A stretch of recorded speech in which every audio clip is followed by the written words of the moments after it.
Question. If I said to you randomly, had a great fall, what kind of things would come to mind for you? Many of you might start to think of the fairy tale or folklore, whatever you'd want to call it, the story of Humpty Dumpty. Well, even just from that fragmented piece, you can kind of collect that, oh, this is the story. I'm familiar with that story. I'd like to believe that life is the same way. Life is a narrative of some sort, and as we go through our lives, then we are collecting fragmented pieces of our own story so that we can get a through line or a theme. And this is where that question, does everything truly happen for a reason, come to mind? That's what we're going to explore in this video today. So if you don't know me, my name is Denzel Mensah. I'm an ENFJ 911 life, personal development, and relationship coach. And yeah, today we're going to be talking about synchronicity, divine sparks, and essentially, does things or do things actually happen for a reason? Let's get it.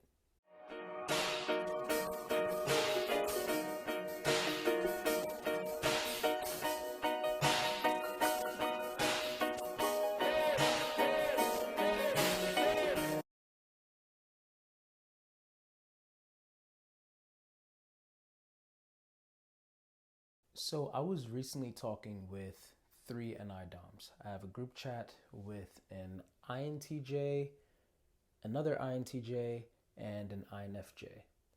And the question came up on, do you believe that everything happens for a reason? And the INFJ and the INTJ both stated that they don't believe so. They actually believe that the universe is chaotic in a way, that things just happen at random, and if anything, some people just assign meaning to it. I don't think that that's how all NI-DOMs think, but this just happened to be the case that these two very well developed NI-DOMs, they think that way. I, on the other hand, had a kind of interesting perspective on that.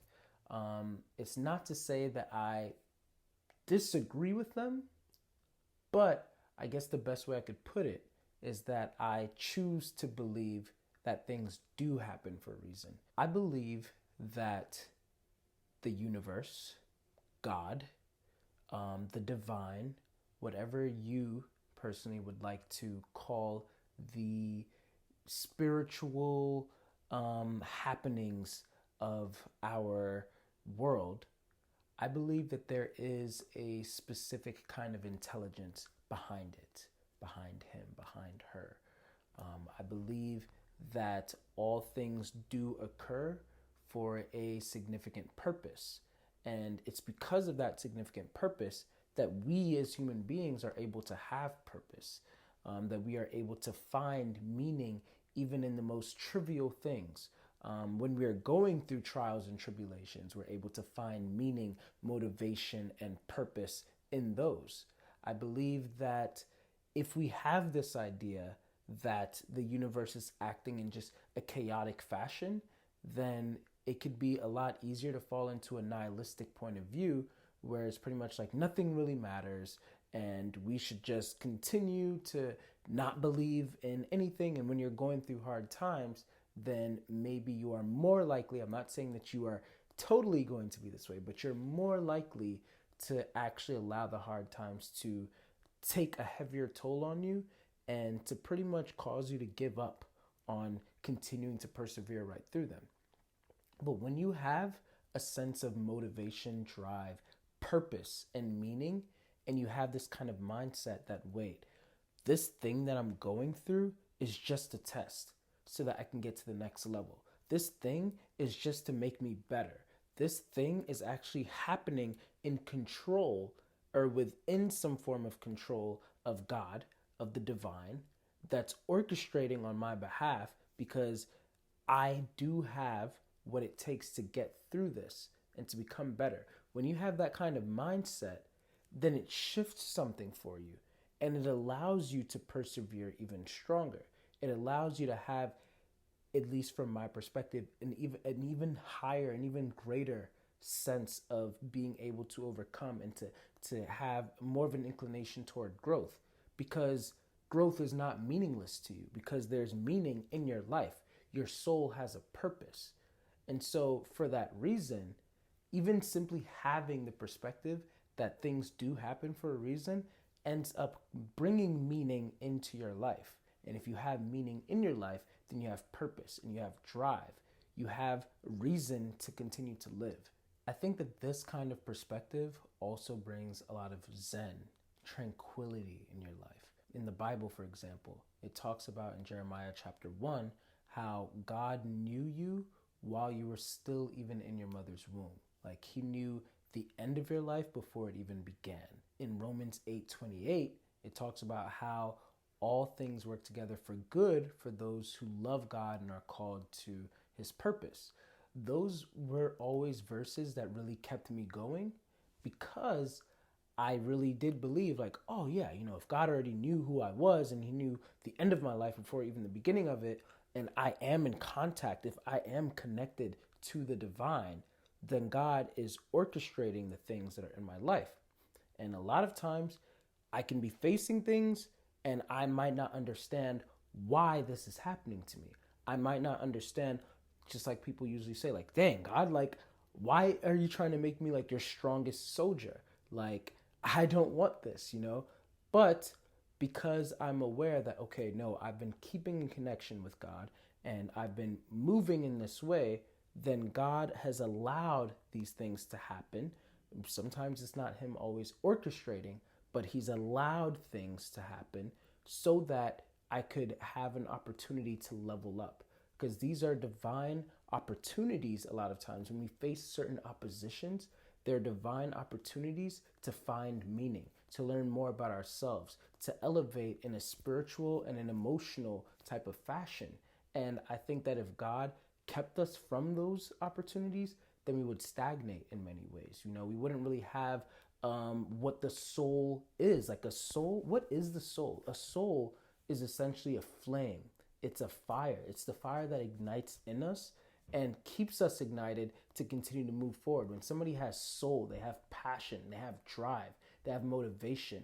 And when you have that, that's what humanity uses to continue to reach further. They look past what's here on earth and they're trying to look at like, hey, what's out in the universe? What's in other galaxies? What is beyond what we are seeing right here? Like, we are the only species, at least that we know of, that actually has a soul in this way to keep on reaching further beyond. Dr. Simon Jacobson, he talked about how the soul, being like a flame, kind of like goes upward. It defies gravity. It's always rising up. He tells a story about a little boy who, he was climbing up a ladder and the rest of his friends were also climbing up a ladder. And essentially, the rest of the friends, they pretty much could only go up so high. But then one of the little boys, he was able to get all the way up to the top. And an older man was watching them or something like that. And when they all came back down, then the older man asked, like, what makes you think that you were able to get up higher than everybody else? And the boy was like, oh, that's simple. The rest of them, they were climbing and they were looking down and they saw how much higher that they were going. And then they were like, and they got scared and then they went back down. But for me, I kept my eyes upward. I was focused on where I was going and I saw how much distance I should keep on climbing. And so then I just kept on going in that way. That's kind of how the soul is, the human soul. It's always reaching for more and more heights. Over the past however many years that humanity has pretty much thrived, we've only been trying to advance and progress in so many ways. It's not even just adapting. It's active evolution of some sort. And so that all being said, our souls have purpose. They have in them a drive to continue to be better and continue to climb higher heights. Now, why do I bring all this up? Well, like I said, when you think of meaning in your life and then the things that are happening in your life, the fragments, when you think of your life as a narrative of some sort that has been torn up, for example, and you're collecting the fragments there, we do not know if, especially if we're unfamiliar with the narrative. At the beginning, I talked about Humpty Dumpty. A lot of us were familiar with Humpty Dumpty's story. So something as arbitrary as had a great fall can trigger something in your mind like, oh, I'm familiar with this story. It's Humpty Dumpty, boom, boom, boom. Even if you just picked up like a single line from that story. Now, our stories are obviously much more nuanced, much more elaborate than some egg, which, by the way, it's funny how we actually never got it confirmed that Humpty Dumpty was an egg. But anyway, our lives are much more complex and intricate than Humpty Dumpty's, for example. So, of course, seeing only one thing from our lives won't tell us, like, oh, this is the complete narrative. This is the complete meaning behind our life and the thread behind it. But as we continue to collect what Simon Jacobson likes to call divine sparks, then we're able to actually understand, like, oh, I'm seeing a theme, I'm seeing a pattern. Once you look at your life as you being the main character and the people around you, like, who are you surrounded by, what kind of plots are you going through? When you look at your life and you start to actually see like what's going on, then you start to see the theme in your life. You start to see what your soul's purpose really is. And once you see what your soul's purpose really is, you also start to see why certain events are probably being placed in front of you, whether it be by the divine or whether it be by chaotic, interventions of some sort. I also like to think of synchronicities. Now, synchronicity, as far as I can remember, is a Jungian term. Carl Jung, I believe, came up with it. And it's pretty much the phenomenon of when certain events happen that can seem like coincidences, but it's like a series of coincidences that could pretty much provide as an omen. So let's say, for example, you were just talking about going to a J. Cole concert. And then as soon as you hop in the car, your phone is on shuffle and then J. Cole comes up, That's like a minor synchronicity, Or maybe another example could be like when you, even just sometimes when you're thinking about someone and then all of a sudden you run into that person at the grocery store. That could be a synchronicity. It's like, whoa, I was literally just thinking about you. And then when you chain things like that together, it's like now it's like that someone, like, you just ran into them in the grocery store and then they said that they were also on their way over to a J. Cole concert or something like that. Then it's like, whoa, that's a synchronicity, So that's a very weak example potentially, but hopefully y'all are getting the ideas. It's kind of like a chain of events that, once you start to see it, it's like, this is not a coincidence. There's some type of significant meaning behind this. This is not just something that's chaotic. And once you ascribe meaning to it, then you're able to also tell what exactly the message or the theme that the divine is trying to portray to you is. That what kind of message for your soul is being conveyed through the things that you are actually experiencing. That's something that's now reflect and meditate on, and then it provides a lot of insights that'll continue to push your soul forward.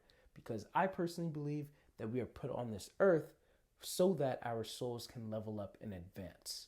I'll give a personal example. So for me, a lot of y'all who know me really closely might know that back in 2010, my father was unexpectedly deported. My parents are both from Ghana, and it's a very long story, but as he was trying very hard to, he was working to actually get his citizenship and all of that, he was arrested and sent away unexpectedly. And then even though I was born in the Bronx, then we had moved to Ohio, Columbus, Ohio, for a few years because my parents were trying to have a nice home there and everything like that, which we did. But then from there, after my father was deported, then we had to move back to the Bronx, my sister and my mother and I. And it was not until we moved back into the Bronx that I was 15 years old or so, and I was witnessed to by two friends, me and my INFJ friend David. We both became Christians literally at the same time. Like, we had always grown up in the church. We always knew all about the religious texts and stuff like that. But we were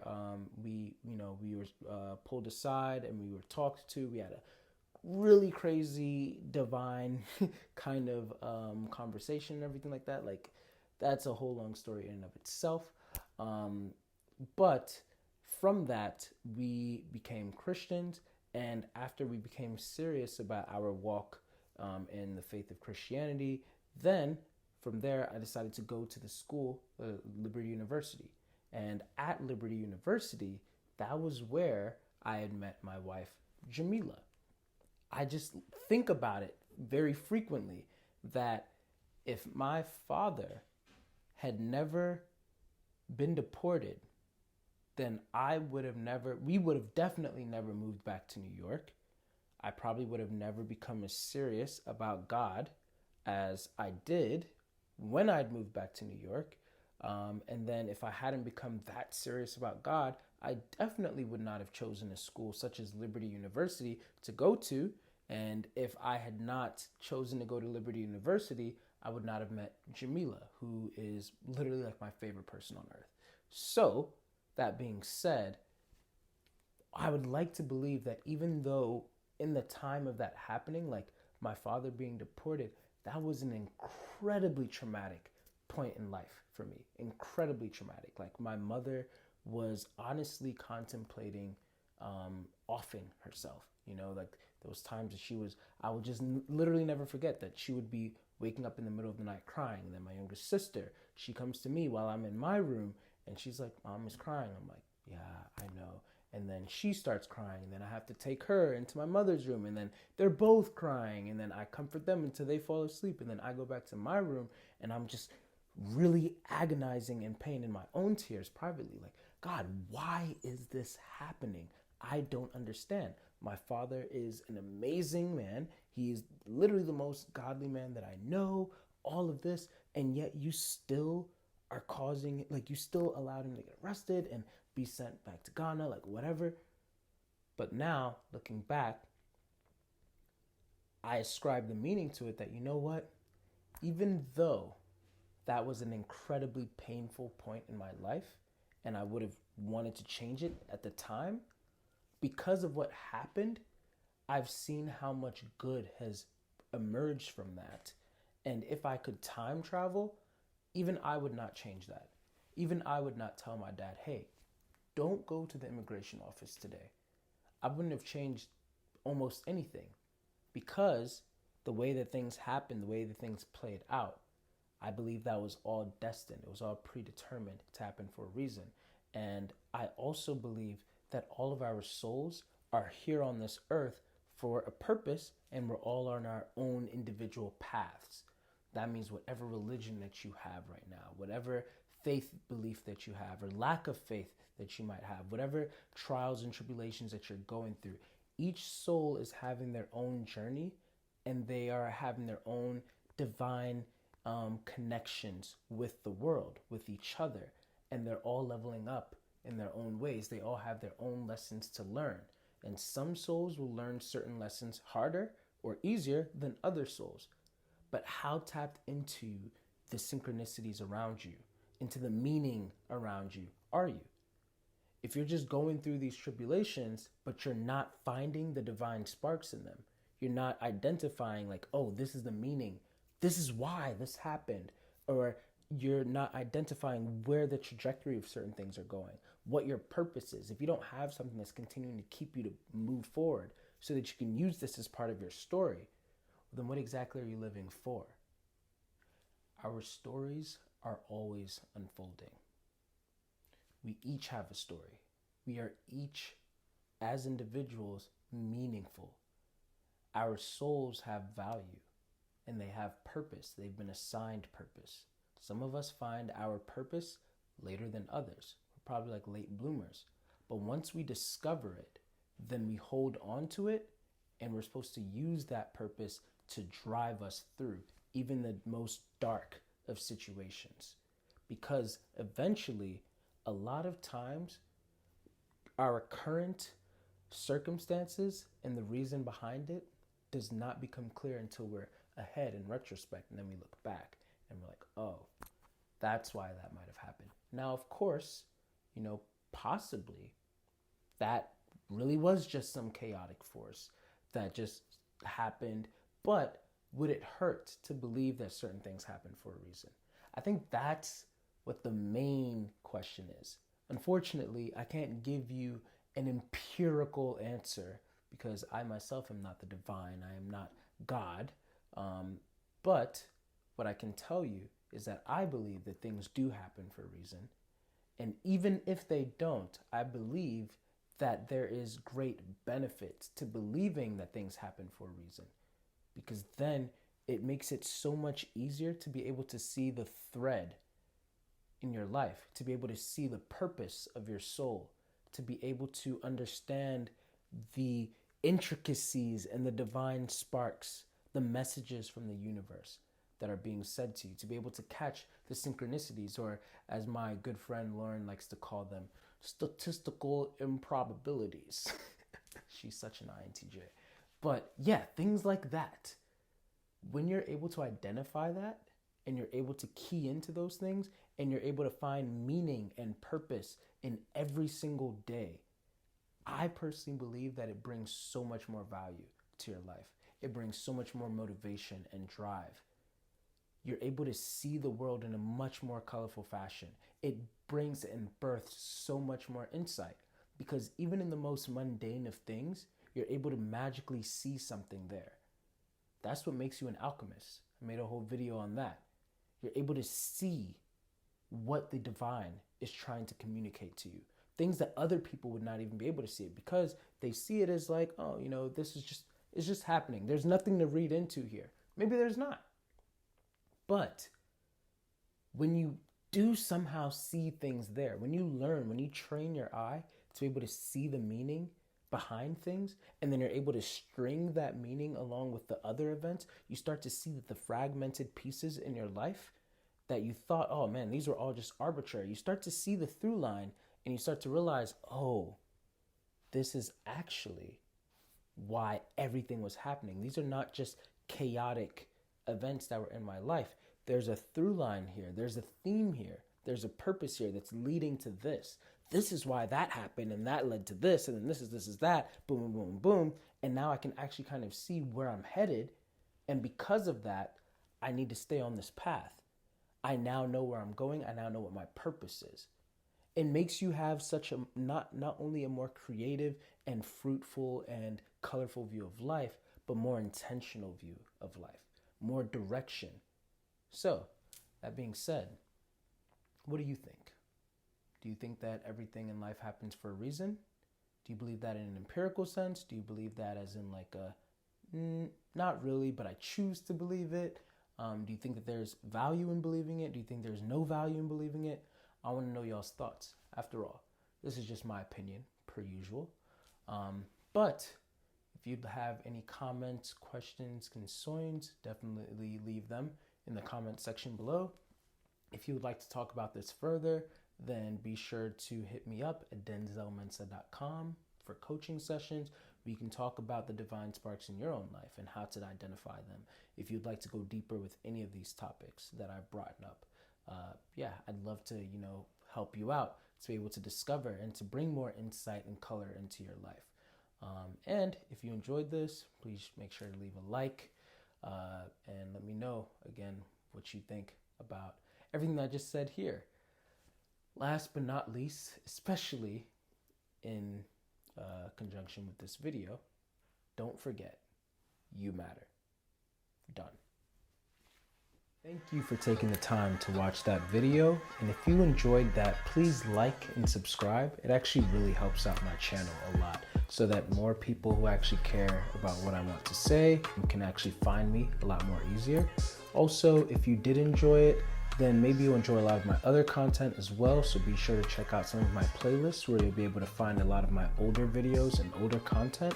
And last but not least, if you would like any profiling sessions or coaching sessions, be sure to check out denzelmensah.com where you'll be able to book me and you'll see the rest of my services. But thanks again and have a great day.